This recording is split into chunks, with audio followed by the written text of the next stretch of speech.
getting sucked in deeper and deeper. Decided to remove the cylinder head for a look, as decokes are recommended. Don't know how well this will show up if I bring it in, but it's not great. Quite a lot of carbon. Piston head doesn't look great either. I've been online looking. I'm going to try and clean them initially with a non-abrasive scouring pad and WD-40. We'll see how that pans out. How they go. More perseverance than hard work. And this is good as I'm going to go for. WD-40 in the main part worked. Very hard baked on round about the plug hole. I believe that's a hot spot. Tried a little water washable nitromors there and brushed it on. It may have made a difference, but it was marginal. The piston cleaned up without too much trouble. It was changed a few years back. You should imagine the cylinder head's been running longer. I did prop the engine up at the back, tilt it downwards. Hopefully any garbage would run off at the bottom. I'm about to run the piston back inside and clean the top rim. The other place to decoke is the exhaust port. But be careful there, careful everywhere. Decoking is in the service manual. And stickies, every 12,000 miles, decoke the cylinder head, fit new silencer. A new silencer is not mentioned in Haynes. How to refit the exhaust manifold. There was an exhaust leak there before I took it off, and when I took it off, neither of these nuts felt very tight, almost hand tight. I compared the old gasket with a new one. Doesn't look overly compressed, so I don't know if the nuts were never torqued down properly, or if expansion and contraction caused them to loosen. Seems exhaust leaks in this area are very common, and expansion and contraction is often cited as a possible cause. The question is, do I go with the same old format, or is there a better way? How many ways to fit an exhaust manifold? Option 1, the old-fashioned way, nuts and washers. These nuts are shaped for a reason. If there's no reason, they would look like this, ordinary hex nuts. The best explanation I find is that this is the bottom, this is the top. This area is designed to crush a little, deform the threads and give a locking effect. As they generally come supplied with spring washers, dealers don't appear to be overconfident with this scenario. So I thought I might try and test them out with my homemade test kit. There are 2 torque settings given in stickies. The Indian figure, 4.75.2 Newton meters, and the MB figure, 9.8 to 11.8 Newton meters. 5.2 is not overly tight.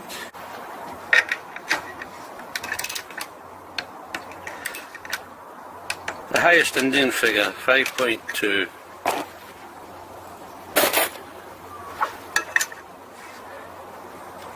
There's a little bit of grip.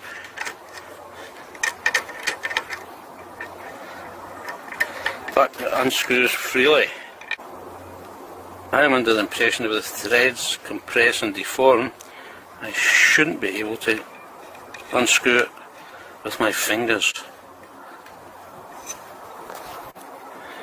I'll get up through the gears. I've tried 7, I've tried 9, I'm now on 11.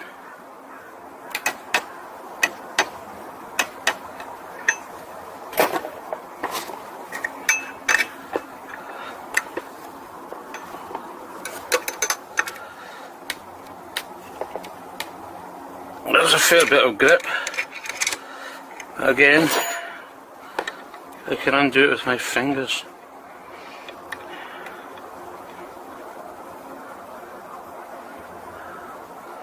As I say, I was expecting the threads to form. It would resist being undone by, it would resist coming up with threads. If there's deformation, it's elastic, not permanent. So how many times could you use such a nut? No idea. Expansion and contraction are still in play. I would tend to think you'd have to tighten this down and test as you go along for air leaks and use a spring washer. As an afterthought, I torqued up bit by bit as far as 17 Newton meters. Still comes undone with the fingers, so any distortion or compression would have to be in the torque setting. It's not happening to the threads on the nut. Option 2, extended nuts. Perhaps this length, no shape. It comes a package with some tie wire, a hole through the top. You torque them down. Check for your air leaks, then you pass a wire through the hole, loop it around the nut, and then loop the wire through the other nut and tie it in such a fashion that for one nut to start undoing, it has to tighten its partner first. Seems a decent option, provided you get the wire taut. Option 3, high temperature K-nuts. They get a couple of good reviews, so I bought some. This company got a mention. They're providing good value.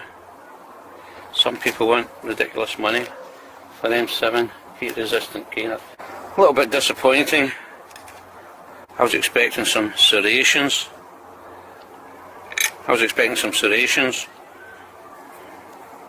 But they're flat, very smooth. I guess they need a spring washer, but they should not be subject to expansion and contraction. They're also quite small, so small I've lost a couple. Option number 4, modify the chain guide tab washer. I think it's mentioned in stickies, can't find it for the moment. Clear out a 7mm hole and put it on. There's not much shows around the edge. I found it quite hard to get started. To use thin scrapers, screwdrivers, chisels and podgers or drifts to mould it. The effort wasn't the problem. It's more the fact that it passed an air test and I was now hashing and bashing at both ends. But it seemed to have survived, so okay with that.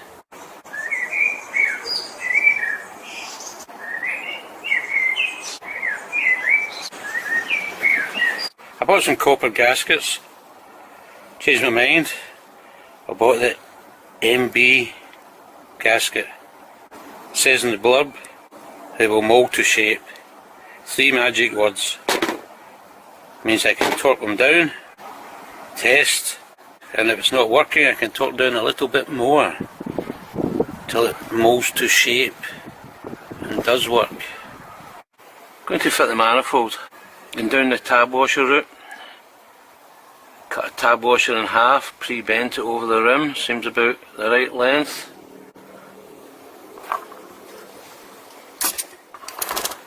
I've had it on before. I'm just going to put it onto the same gasket, see how it pans out.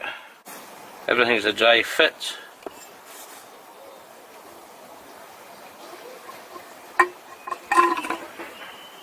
Having pre-bent them, I can put them on any way round I like. I will think about that. Put the exhaust manifold on. Tested it, it's holding. There's not much shows of the tab washer outside the perimeter of the nut. I think one side's enough. Could work at the other side, but I don't think it's necessary.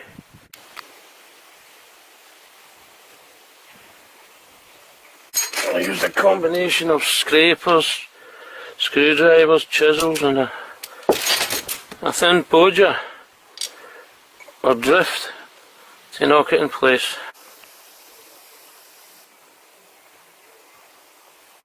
There is a tab washer designed for this very scenario. They come in even number sizes, M6, M8 and so forth, made from stainless steel. It's much the same as the M6 is much the same as a chain guide tab washer. It measures 9mm from the centre to the outer edge. You'd have to drill it out to an M7. But it's 0.5 thick. A chain guide tab washer is 0.75 thick. A bit harder to bend up. I would expect a 0.5 tab washer to bend and mould a little easier. The M8, it's 11mm from centre to the outer edge and 0.75 thick. So, options. How we have a go at making your own, and we can make the tabs any length we like. I'm going to run the grinder through this bit of copper pipe. I can get myself a flat piece of copper. Copper pipe. I ran the grinder through it. Tried to open with a screwdriver, pliers. It's now flat. And there you go. I've just made that very roughly. Maybe about 50% bigger than the scale. So, I'm thinking that it will flex easier than stainless steel.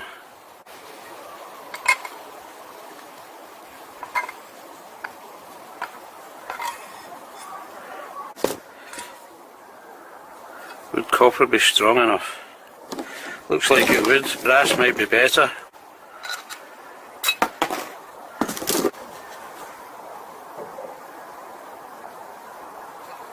Is the copper strong enough? It appears so. It's 1mm thick. Brass might be better. You can buy thin brass shim or off-cut sheets. Just any thickness you like. Make your own washers, any length of tab. I'm going full circle with the test kit. I'm going back to connecting inner tube manifold to manifold. The trouble with this type is the amount of folds you get. It worked the first time, but these type of clips are so thin and sharp, just cut through the second time. The original parameters may have been a bit high. I've read that anywhere between 4 and 5 psi is adequate for a Lambretta. So I got an inner tube out of an old wheel. It's quite a decent one. Very tight on here. Had it in boiling water for a long time. Pre-stretched it as much as I could. Eventually got it on. It's a good fit over the inlet manifold. I have a bit of this neoprene, cutting it into strips, and I'm going to wrap it round as extra protection against the hose clips. We'll see how that works out.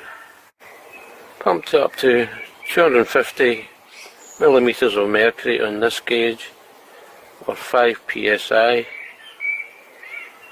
and it's dropped slightly. That appears to be holding.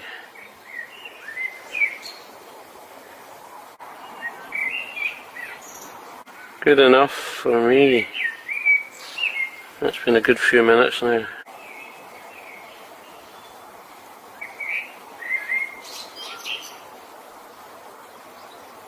And it's not budged. I'm going to have a go at decoking the exhaust. Had a look inside with a torch, put this in, scraped around, and this came off the top surface. Pretty sticky. I presume there's more of it inside. and it'll only be the top layer. I don't know if the exhaust contributes to smoke or it's just a repository for it. The method I propose to try is from the Haynes manual and involves caustic soda crystals. Not the soda crystals you buy in supermarkets, which are a mild cleaning solution. These are caustic. A strong word means nasty stuff. So gloves and glasses, be wary of splashes. If you type in decoke, 2-stroke exhausts, there'll be a few posts come up providing methodology and also warning to be careful with this stuff. Part of the methodology suggested is to bung a potato on the end to seal it, or a carrot, which I've already done. I might wrap a plastic bag around here with some tape as a precaution and an extra precaution, we shall see. I filled the exhaust earlier. It takes about 3.7 litres to the neck. The Haynes manual suggests a strong mix, 20%, which would mean 800 grams of soda crystals and 4 litres of water. As usual, the jury's out on something. Some people suggest warm water, some people suggest cold water. There's cold water on the instructions for unblocking drains, whatever. The way to do it is to add the crystals to the water. If you add water to the crystals, they immediately bubble up and splash. And when you add the crystals, the water will warm up, it will react.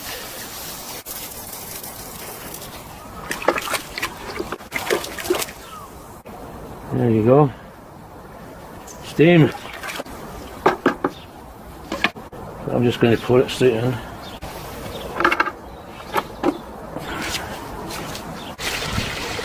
Oh, the bucket's hot. Really hot. I filled the bucket without moving the camera. But just to confirm, the bucket is very hot. I also have this to clean. Looks pretty baked on. Stuff in that, probably from 1965 or whatever. So I'm going to add the rest of the crystals to this bucket and dunk it.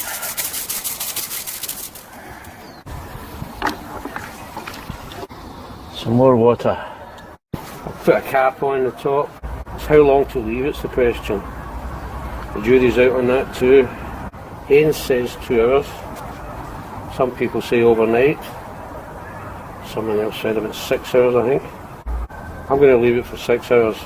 To drain the silencer, been 30 hours. Checked on the downpipe after 6 hours. The water looked a little murkier, but not much more. So just left it overnight. Now going on 30 hours. The downpipe doesn't look much different on the inside. But it's rather nice and clean on the outside. So I'm very unsure what to expect from this experiment. Starting to feel a bit like that. Guy Hester Blumenthal or whatever.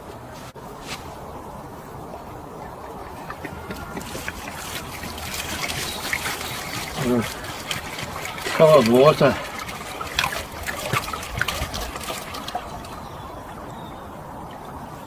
And a bit of muck.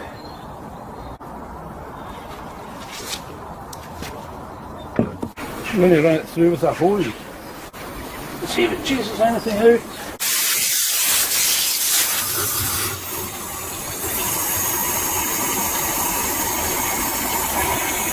Some blacks come out, so we'll put that down as an experiment. I dunked this in the caustic water that came out the exhaust. I don't know if it loses potency or what, but it cleaned up the outside. Okay, pretty good, but I can't see any difference when I look inside. This end is dry, but this end looks wet and sticky.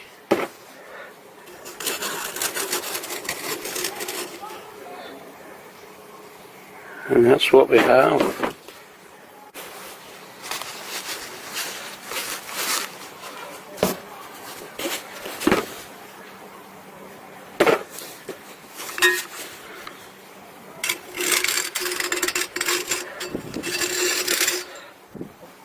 And it looks like it runs from about here to the end. So I don't know how well caustic soda has worked. The exhaust manifold. I set it with a gas gun for a couple of minutes. Actually lit up, caught fire for a good few seconds on its own. Gave it a knock with a mallet and some dry ash came out. Dry inside now. It was wet and sticky before. We'll probably need a flamethrower for the silencer.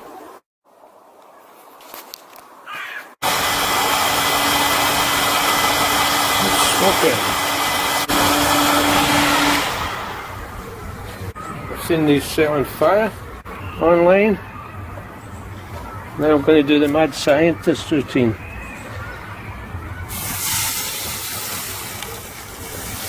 With a little methylated spirits in. See, there's no catch of fire.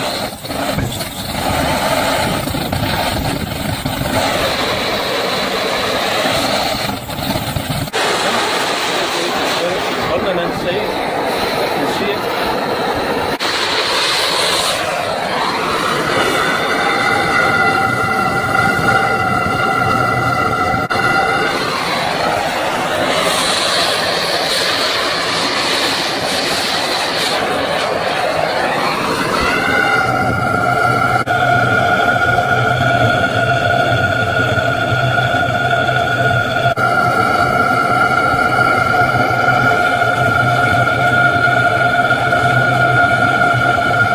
Leave it smoking for a while and just put this down as a learning experiment. The mirror, lost at the back of a door for 4 years. I thought it might be a good idea to fit it, to see what lies behind, without having to crick my neck. And lo and behold, what do I see? Smoke. It's autumn here in rural Glasgow. Chilly but nice. So I've given it a decoke. Had a go at cleaning the exhaust. Had out on the road a few times. Taken it out this morning. Out to Whiteley's wind farm. To shake the cobwebs off. Out the old A77 Glasgow to Ayr Road. Good, fast and empty now. 20 mile round trip. So I'll start it up and we'll see if there's an improvement.